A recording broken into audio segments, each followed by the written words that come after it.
All right, it's one of those mornings. I used one of Jordan's cups from his sodas because I keep them. I rinse them out. There's nothing wrong with it. If he's going to get a refill, he's going to get a refill. If he doesn't, I get to use one of these cups to make myself an emotional support coffee of this large in charge size. So why do I have this today? And why do I need it so badly? We're going to get into whether I got that job for $21 an hour or not. Now, this is a hard one because this whole entire town pays anywhere between 14 to 15 bucks an hour. And if you want to go be a millwright, or if you want to go work in the very few manufacturing places in this town, you're going to make anywhere between $16 to $18 an hour start. They're not grand. If you are willing to drive in an hour and a half, you might make 20 bucks an hour starting off. But that's going to be 3 hours of driving. Now, I did start officially, and I have worked a couple of days at the job here in town making $14 an hour. And it's not the grand job that I'm looking for, but it's going to work, and it's local, and it's going to work for my schedule. The other thing that I wanted to keep reiterating is that I am technically still an employee at the job in the city, but the thing that is not working for me is that I'm paying 15 bucks a day in gas to go work for 16 bucks an hour. I basically lost the $2 an hour driving. You get what I'm saying? Because 16 minus 2 is $14 an hour. So essentially, I can walk to the job that I am at now. I don't really have to drive. And this town is so small that it's unbelievably hard if you have not been a local.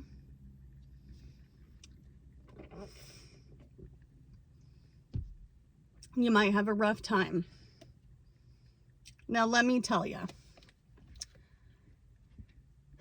If I would have known this moving to this town, because this was kind of a leap of faith moving here, I didn't know anything about this town. I didn't know anything about the area.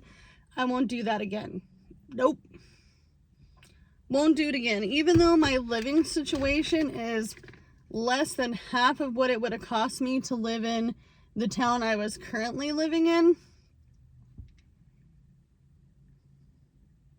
I wouldn't have done this twice knowing what I know now. I would never take back buying the home that I have in this current situation in time. But if I woulda, coulda, shoulda, I would have done something different. Now, the job I went on an interview for was, gosh, how long ago was that now? That was a week and a half ago. So I had been a week and a half ago, 2 weeks ago, a month ago, I was applying for jobs all over this town.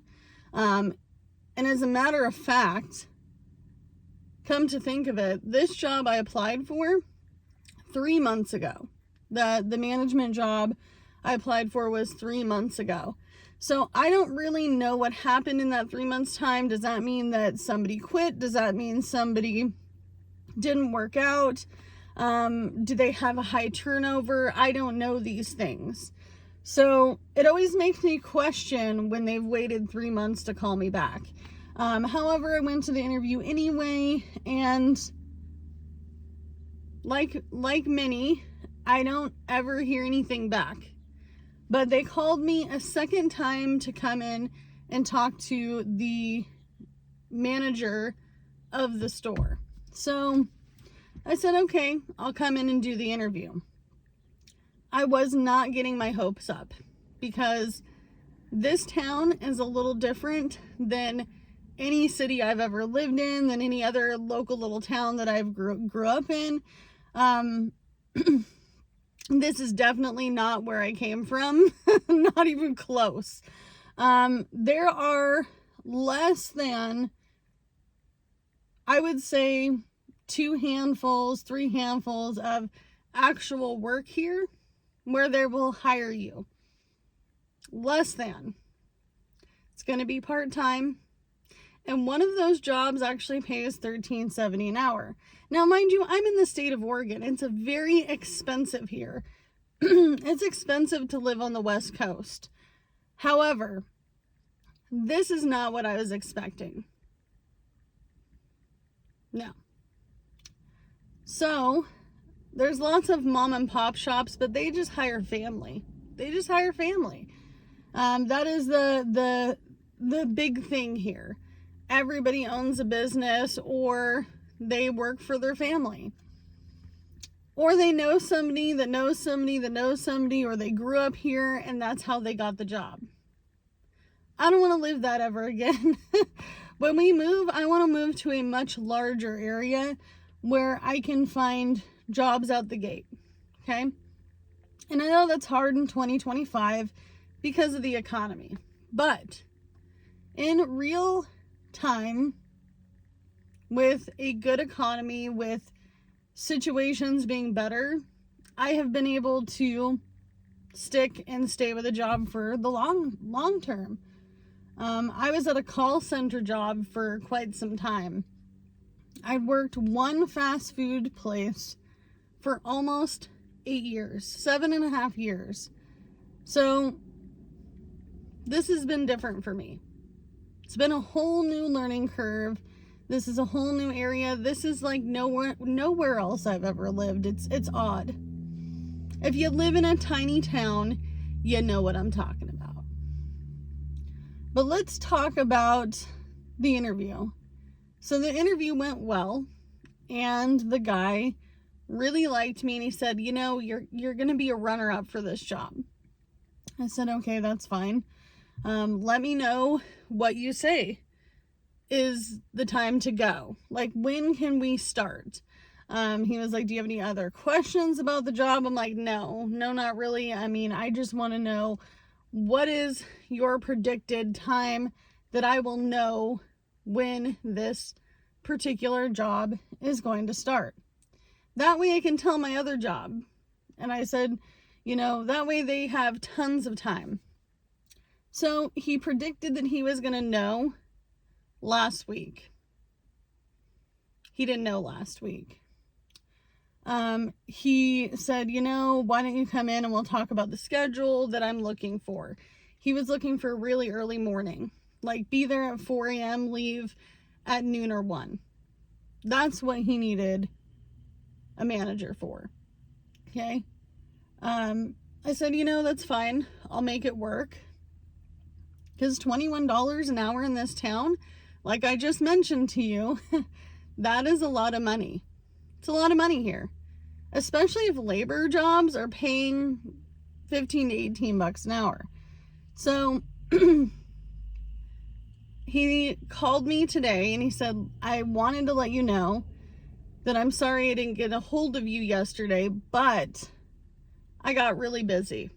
And I just ended up sending out mass emails. This is where this comes into play. I need this today because I didn't end up actually getting the job. I called him back after looking at the email and I said, was there something particular that you were looking for that I didn't have? And he said, you know, the answer is no. But I did end up hiring within the company. So what wasn't mentioned to me was that they were even interested in hiring within, because I wouldn't have gotten excited. And to be honest with you, I kind of knew in the back of my head that it was a little too good to be true, just because of how this whole town has behaved since I have come here. Just how this town has presented itself. Now, something that I forget every time I go work in the city is that people aren't as friendly here. They're not. Like, legitimately, the first person I worked with going back to this job, she was not very friendly. This job that took over the evening job in the city, she was not very friendly, very stiff. So it's just weird. It's just weird. This town's weird. I almost, like, am at the point where I'm like, I'm just waiting for, I hate to say this in a negative way, but I'm almost waiting for the moment that something falls apart. So there would be 3 reasons why we would have to immediately leave here. If there is no viable work, let's say DoorDash, Uber, Spark, Instacart, let's say I even had a better car, a newer car, and I wasn't able to do rideshare. If something happened to my house, or something happened to both of these vehicles, we would have to skitter. We'd have to leave. We would have to leave. And right now, we're not in a position to be able to leave. There is nowhere for us to go. And I think people forget about that when they think of moving, because they're in a house, they're typing on a keyboard, they're looking on their phone, on the couch. They don't think about those things. You're not thinking about the long-term effects of just moving. You have to have a place to go. Not only do you have to have a place to go, but you need to make sure that where you're going has jobs. Now, 2 years ago, when we landed here in this town, I anticipated having that first job for the long haul because the hours were perfect and it worked really well with my driving schedule. But apparently I didn't stand right. Right? Little harassment there. Apparently I didn't stand right. They didn't like how I stood. What? I'm working. How else am I supposed to stand? Do you want me to, like, let me just change my whole body language for this job? That's not how that works. So, cheers, bestie. We made it to another day, but we didn't get the job. It didn't happen. That's okay. It is what it is. At least I know that they hired within, and it wasn't something that I particularly did wrong. That made me feel a little bit better. Does it make me feel better about my financial situation? Absolutely not. However, I am very, very thankful for a few things. Number 1, I am thankful for this channel and all of your positive comments. 2, I am thankful for the house I do have. 3, I'm thankful for my family, my husband and my boys particularly. I'm thankful for my family, and not only that, but I am thankful to be able to side hustle my way to paying my bills. If it was not for DoorDash, Uber, Lyft, Spark, Instacart, if it wasn't for those things over the last 5 years, 6 years, going on 6 years, I don't think I would have made it this far. I don't think I would have made it this far. So I'm very thankful for my driving jobs. And I am thankful for this opportunity to work this job in this town. Even if it's not full-time, it's part-time, making $14 an hour, it still adds to the mix. Okay? So as always, you can only do what you can with what you got because it's all you have to work with. Be thankful for the things you have. And if you didn't get that job, like I didn't get the job, it's okay. Go on to the next. Don't give up. I'm constantly applying for jobs on the internet, and sometimes one pops up at the right moment in time. Bye, guys.